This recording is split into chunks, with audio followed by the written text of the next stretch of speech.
마가복음 5장 21절에서 34절까지입니다. 오늘 본문에 보면 자신의 질병 혹은 자신의 딸의 질병으로 인한 죽음의 상태로 인하여 예수님께 나아오는 두 사람을 보게 됩니다. 회당장 야이로는 병으로 죽어가는 12살짜리 딸을 고쳐달라고 예수님께 나아왔습니다. 그리고 한 여인은 공교롭게도 나이가 12살이라고 했는데 그 기간 동안 그 어린 소녀가 성장하는 기간 동안 질병으로 고통당했던 여인입니다. 12년을 혈루병을 앓은 여인은 몰래 사람들 틈에서 예수님 옷에 손을 댔습니다. 한 사람은 공개적으로 나와왔고 한 여인은 몰래 그러나 예수님을 향해서 나와왔습니다. 그런 차이가 있지만 사회적인 관념상 두 사람에게는 공통점이 있습니다. 무엇이냐면 예수님께 나오기 참 힘든 사람들이라는 겁니다. 어지간해서는 예수님께 나오지 않을 사람들이란 거죠. 회당장 혹은 유출병을 앓아서 사람들에게 불결하다고 손가락질 받는 여인. 어떻게 나올 수 있습니까? 먼저 회당장에 대해서 한번 생각을 해봅시다. 회당장이라는 것은 지금으로 말하면 꼭 굳이 우리 기독교적인 관념으로 보면 각 교회마다 하나씩 세워져 있는 여러 개 교회가 아니고 지역마다 하나씩 있는 교회의 목회자와 같은 역할을 유대교에서 하는 사람들입니다. 그 지역사회에서 구약 율법의 가장 밝은 사람입니다. 하나님을 어떻게 섬겨야 하는지, 특별히 율법을 어떻게 지켜야 하는지에 대해서 주도하는 사람입니다. 제사장들은 성전에서 그 일을 감당하지만 회당장들은 저마다 살아가는 그 곳곳에서 안식일마다 회당에 사람들이 모이면 말씀을 가르치는 역할을 했던 사람들, 율법을 어떻게 지켜야 하는지를 계속 강조하는 사람들입니다. 그래서 안식일마다 사람들이 이 회당에 모이면 회당장이 직접 율법서나 선지서를 읽어주기도 합니다. 이 스크롤을 가지고 쫙 펴서 읽어주고 해석해주죠. 지금으로 말하면 설교와 같은 형태입니다. 혹은 방문하는 사람들 중에서 구약의 말씀으로 설교할 사람들을 지정할 수 있는 권한, 그러니까 강단권이라고 할까요? 그 권한을 가진 사람이 회당장이었습니다.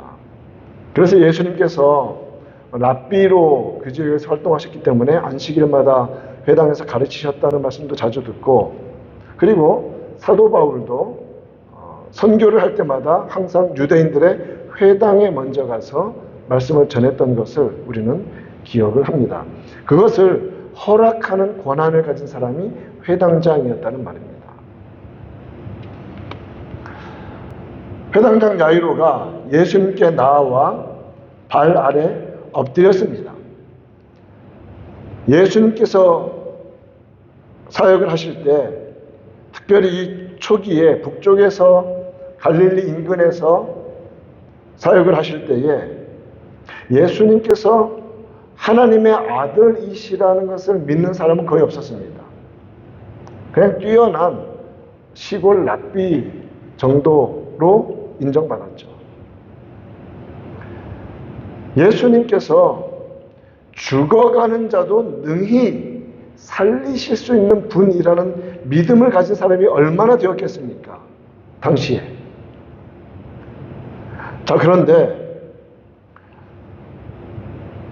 지역에서 율법으로, 유대교로 존경받고 명망 있는 이 회당장이 시골 랍비한테 와서 생명을 살려달라고 엎드리는 것은 불가능한 일입니다. 있을 수가 없는 일이죠. 야이로가 정말 예수님을 하나님으로 믿지 않는 이상 예수님이 생명의 권한을 가지신 분이심을 믿지 않는 이상 그 일은 일어날 수 없는 일이란 말입니다. 율법에 정통한 사람이고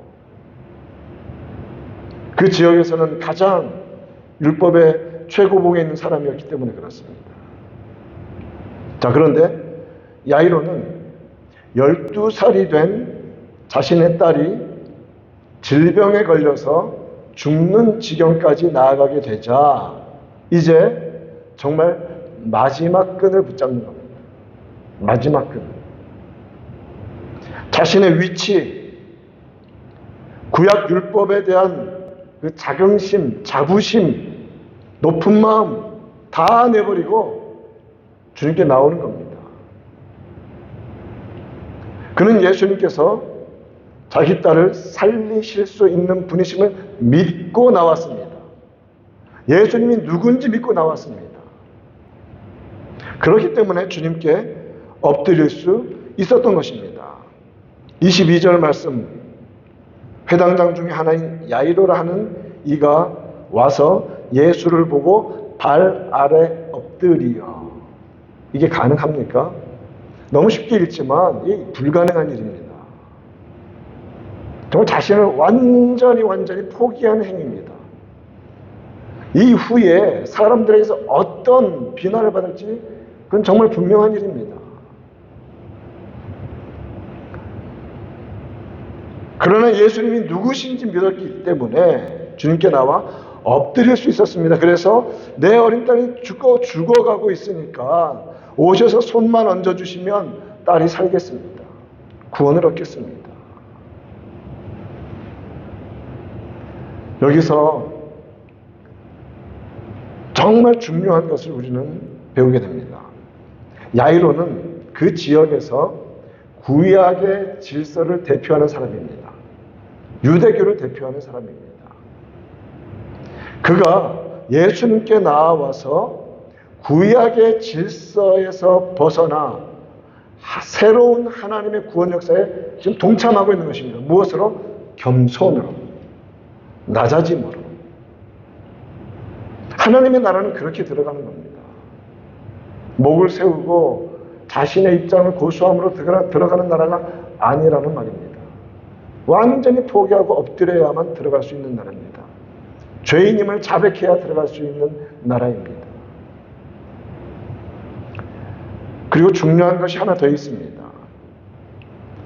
예수 그리스도를 주님으로 모시고 그 앞에 엎드리게 된 계기가 무엇인지를 생각해 봐야 됩니다. 그것은 바로 딸의 질병 그리고 죽어감이었습니다. 인생의 고난이죠. 고통이고 자기 스스로 해결할 수 없는 문제입니다. 이 땅을 살아가는 우리들도 살아오면서 또 살아가면서 인생의 고초, 스스로 해결할 수 없는 어려운 삶의 문제들은, 장애들은 언제나 다가옵니다. 참 많습니다.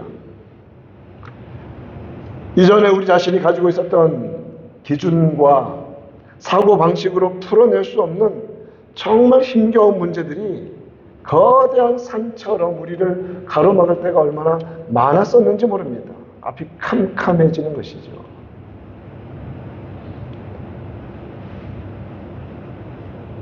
바로 그때 이전까지 지금까지 전에 과거에 자신이 가지고 있던 생각의 틀 혹은 야이로처럼 내가 유대교의 이 지역에서는 최고봉인데 내가 율법에 정통한 사람인데 어찌 저런 사람 앞에 머리를 숙일 수 있는가 라고 고집한다면 어떻게 예수님 앞에 나가서 머리를 숙일 수 있습니까? 그러므로 우리도 고난이 다가올 때 무엇을 해야 되냐면 이전에 내가 했던 방식으로 풀려고 애쓰지 말고 하나님의 아들이시며 모든 삶의 근본적인 해결책을 그 손에 쥐고 계신 예수님께 나와야 합니다. 그 고난의 때가 더 예수님 붙잡아야 할 때라는 말씀입니다. 그 때를 붙잡는 자는 지혜로운 자입니다.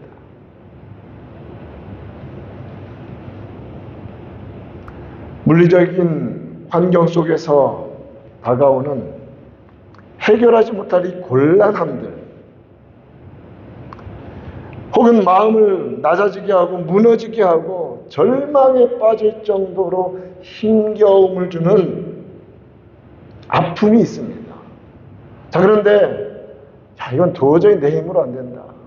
그래서 정말 우리에게 있는 믿음 가지고 주님께 나아간다면, 그래서 예수님 붙잡고 나의 이 모든 문제들, 안팎에 있는 모든 문제들 주님 앞에 엎드려서 온전히 믿고 따르고 의지하게 된 계기가 바로 그 아픔이며 그 고난이 그런 원인으로 작용한다면, 그 이유로 작용한다면, 바로 그 절망과 고통은 우리에게 아픔이나 괴로움이 아니라 축복입니다. 야이로 딸의 12살 딸의 죽어가는 죽음은 그 가정에서는 최고의 축복이었습니다. 왜냐하면 그래서 주님 앞에 엎드렸기 때문입니다. 그것으로 우리의 삶을 평가해야 합니다.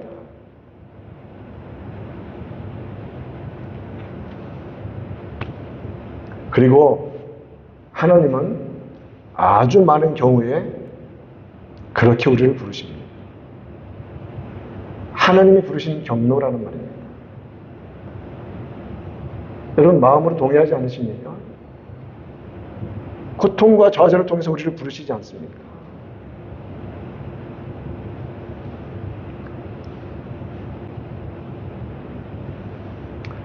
예수님을 만났다면, 정말 예수님 앞에 엎드려서 주님께서 손을 내밀어서 우리를 일으켜 주신다면, 그때까지 살아오면서 우리를 낮추고 어렵게 만들고 꼬이게 만들고 힘겹게 만들고 불평하게 만들고 정말 어찌할 줄 몰랐던 그런 삶의 고통과 힘겨움은 그 순간에 무엇으로 변하냐면 은혜로 변하는 겁니다.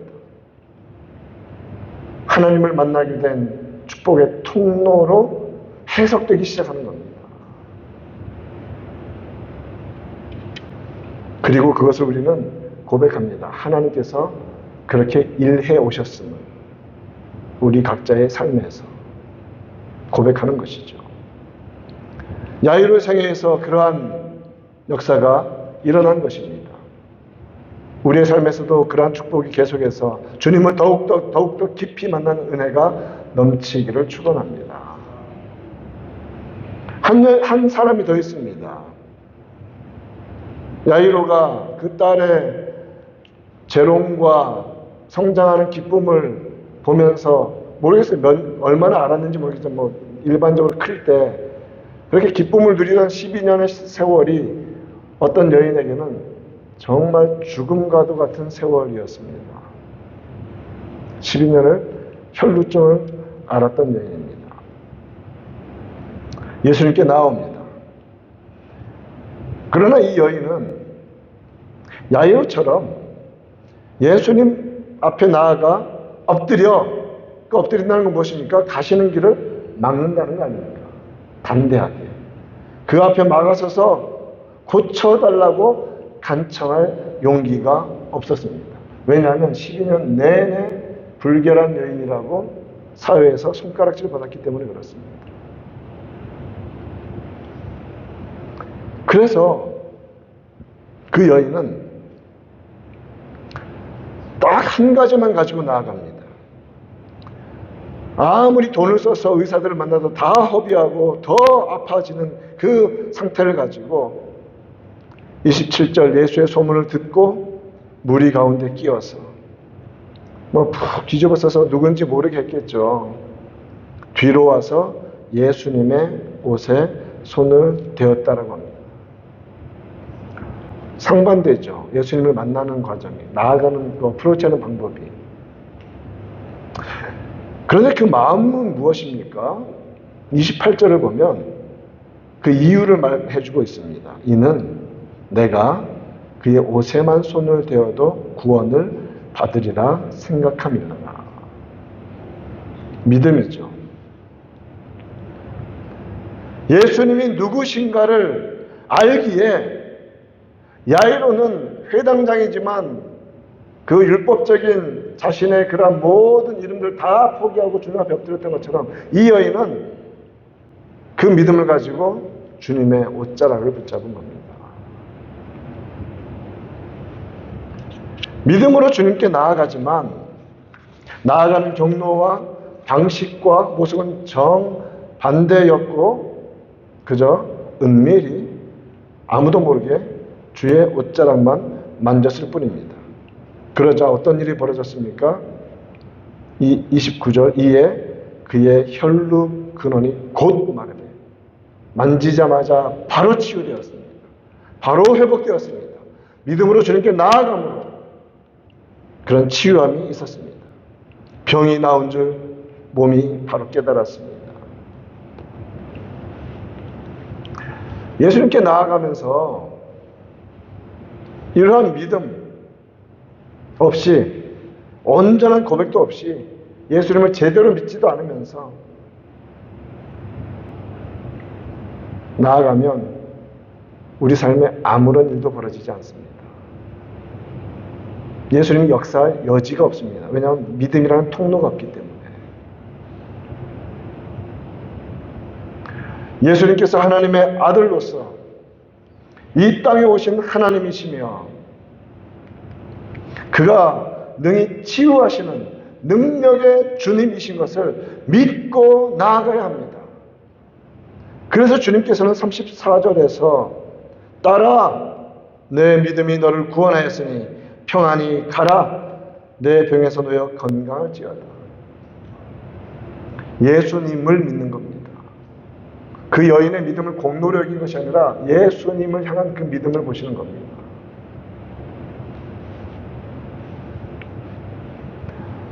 오늘 말씀에서 우리가 한 가지 생각해 볼 것이 있습니다.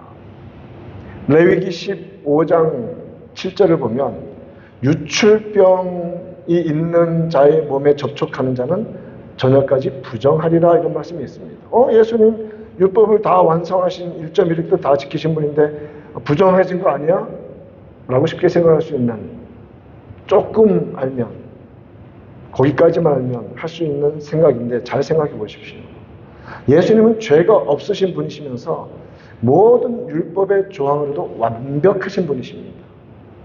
1.1회까지 다 이루신 분이십니다. 그래서 유출병 있는 여인이 그를 만지면 예수님이 율법의 기준으로 부정해주신 것이 아니라 곧바로 만지자마자 치유되므로 예수님은 조금도 율법적인 기준에 의해서도 부정하신 적이 단 한 번도 없는 그런 능력의 주님이셨던 것입니다. 나인성 과부의 죽은 아들을 살려주시면서 시체를 만지실 때 바로 일어나지 않았습니까? 살리시지 않았습니까? 예수님은 능력의 주님이십니다. 그러므로 주님 앞에 나아가면 어느 것도 부정한 것이 다 사라지는 줄 믿습니다. 살리시셔라도 고쳐서라도 하나님은 그 순결함과 완전함을 우리 주 구주 예수 그리스도는 지켜나가신다는 말씀입니다. 능력의 주님이십니다.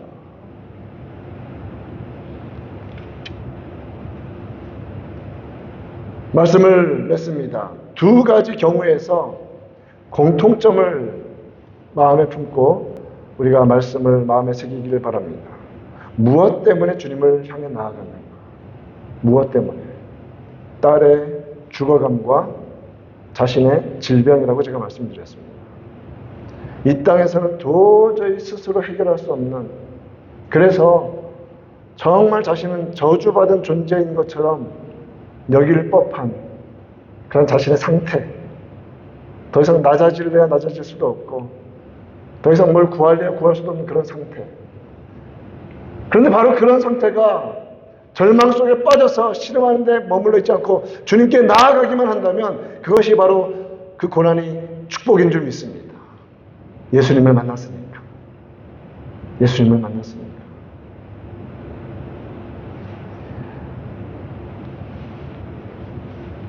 이 땅을 살아가는 모든 순간순간마다 주님을 믿기 때문에 우리에게 다가오는 어떤 일이 있다면 주님, 내가 주님을 믿는데 왜 이런 일이 일어나야 합니까? 라는 식으로 믿음 없는 반응으로 나가지 말고 주님, 이때가 더 주님을 뜨겁게 깊이 만나야 할 때이군요 라고 고백하며 주님 앞에 나아가서 온전히 주의 도우심 붙들고 주의 일으키심과 살리심과 해결해 주심을 경험하며 살아가는 은혜의 사람들, 믿음의 사람들 우리 모두 되기를 우리 구주 예수님의 이름으로 축원드립니다.